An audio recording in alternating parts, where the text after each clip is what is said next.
Well, I think it's more to do with their remuneration system and, of course, custom. So what happens is that if any profession earns their livelihood in and their professional income in a certain manner, and due to certain factors, that becomes their role play, even for the next generations to come. So we need to perhaps put a reset here where we say that, okay, litigation is not the purpose, not the objective of the client, and the purpose of the client is to seek a resolution. And that is always the case.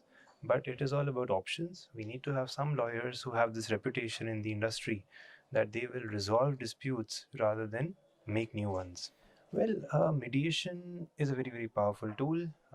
If somebody, two parties having a dispute, they choose somebody who they trust, who they think would give an independent advice.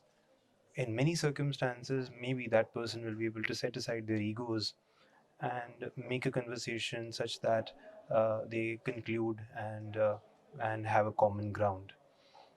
The problem is perhaps why it has not taken, why it has not gone off is because of one, legal, the quality of mediation that is available in India. Secondly, perhaps the problem that it does not have legal teeth.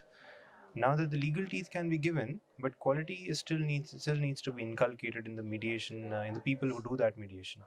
So it is important, perhaps, to have a regulatory framework. Now, as a chartered accountant, I'm supposed to report today. I have a regulator sitting on my head, and that person says, and that regulator says, you report about whatever audits you have done and whatever standards you followed. As a valuer, I'm asked that, okay, when did you get the appointment and when have you actually given the final report?